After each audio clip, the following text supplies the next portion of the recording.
Hey, what's going on guys, Godstatus here. So I know this video has been made by a bunch of other YouTubers, however they always give you advice or tips and they never support it with facts or any evidence that they have. So today I decided to take all the time out. I decided to make up this chart for you guys. There will be a link in the description for it. And you could see, obviously there's links to every single game's picture right here. You could see that all these stats are correct. You could check my math if you want, but all of them are correct. And it also gives you the map, the kills, death, score, the length, everything. I came into this with the assumption that Flare Domination was going to be the best by far because they recently upped the experience you get per flag capture to 400. So if you're playing in an active game, those 400 XP drops are really good. At the same time, it's kind of rare that you get a really good Flare Dom game like you see here, the 14-minute one. Most of them are going to be between 4 to like 9 minutes. In all honesty, if one team is dominating, that's just how it is. Can't really do much about it. However, added everything up, the averages being add them all up, divide by 5. So we averaged 68.2 kills per game on Flare Domination. So relatively high, but not super high. It's still obtainable by most people. And we also average about 13,415 score per game. Pretty high, like I said, but at the same time, it wasn't anything too special. We averaged about 304.88 score per minute. And how I did that is you add up the times of all these, rounded it up to 44 minutes, and then divide it by 5. So we took up the average of all these, add those all up, and then divided it by 44, and that's how you get your average score per minute. Next up, we had King of the Hill, which got us about 90.8 kills a game average, which not many people are going to average 90 kills a game. Not many people can do it. And we also averaged 12,413 score. Now, with these games, whenever they would cap the hill or whenever they would cap the flag, I would go and try to get them. So I was playing objective really hard here while still going for kills, and that was the best I could pull off, which only averaged about 200.21 score per minute. That's a lot less than I expected, especially for going hard for kills. And I always played King of the Hill, it's my favorite game mode, but as far as experience goes, it really isn't worth it. Third, we have Team Deathmatch. Now, Team Deathmatch kind of surprised me, but at the same time it didn't, because I used some of my really good Team Deathmatch games, averaging 122.8 kills a game, and I still didn't get more score per minute than Flare Domination. So for the average player who isn't that great at getting kills, Flare Domination currently is your best bet, other than what I'm about to show you with Capture the Flag and whatnot. But out of TDM, King of the Hill, and Flare Dom, if you want the most experience, play Flare Domination. It gives you the most, without a doubt. And as you can see, I'm using very good games for King of the Hill and Team Deathmatch, and I have 2 really bad Flare Dom games, and it still beats them out. So definitely go with Flare Dom if those are your only options, but it is definitely the way to go in general. Next up, we have Capture the Flag.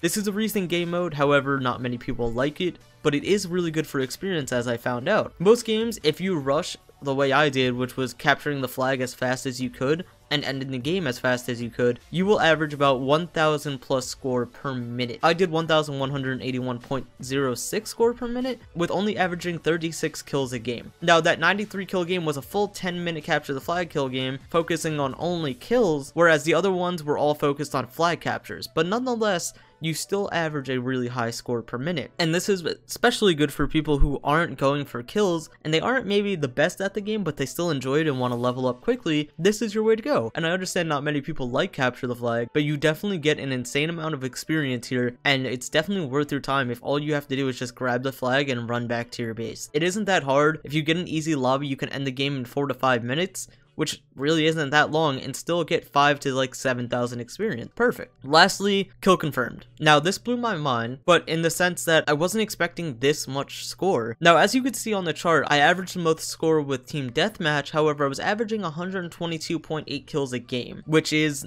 really high, and there really isn't anyone out there who's going to average like that. And obviously, I don't average that high of kills per game, but with just those screenshots, that was the average. So I got the most EXP per game, but nobody else out there is going to pull that off. However, kill confirmed averaged 76.6 kills a game, which, although it is higher, it is doable, and you don't need to pull off that many kills, and you will still get more XP than any other game mode. Because obviously you can collect your own tags, you can collect your teammates' tags when they kill someone, and you can also pick up tags when you die or when your teammates die, which yields insane experience. Now, as you could see, it took 55 minutes and 17 seconds for all the 5 kill confirmed games total. Now, we round that down because it obviously doesn't hit 30 or 31, we round down, so it took us 55 minutes, and that's how we averaged it out. If you add up all the scores, you average 17,000 1,339 XP per game, which averages out to 1,576.18 score per minute. That is absolutely insane. Now, for those of you who don't know, PF levels go off about 1,000 XP kind of ladder basis. 0 to 1, 1,000, 1 to 2, 2,000, 2 to 3, 3,000, 3 to 4, 4,000, 4 to 5, 5,000, and so on. So that means if you play a full 15-minute game of Kill Confirmed and you get a pretty good kill game, you could rank up, but you could probably do about 0 to 5, 0 to 6. Okay, so rank 0 to 5 could be done in one game of only 10 minutes, getting 15,000 score. Now, obviously, you can go even higher, and you probably do rank 0 to 7, 0 to 8 in just one game,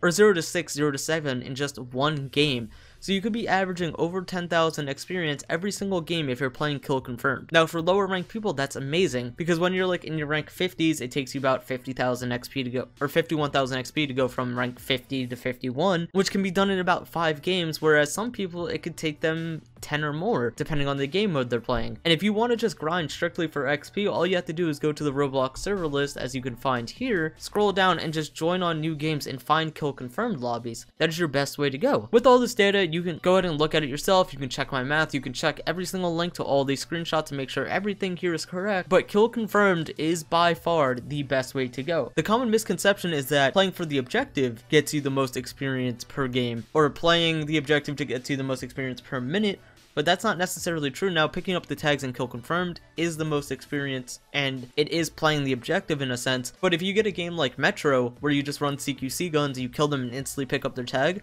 the amount of experience you get is insane. Now, I used some good games, some bad games from everything, and Team Deathmatch was obviously just stacked with all good games, but Kill Confirmed still pulled almost 5 times more experience per, or a little over 5 times more experience per minute than Team Deathmatch with those amazing games. So I hope you guys do enjoy. I hope everyone gets on their grind. I hope you guys do take advantage of the info I'm giving you and go ahead and try your best to get the best XP rates you possibly can. Like I said, Kill Confirmed is the best way to go. All the evidence is here. I hope you guys did enjoy, and I'll see you guys in the next one.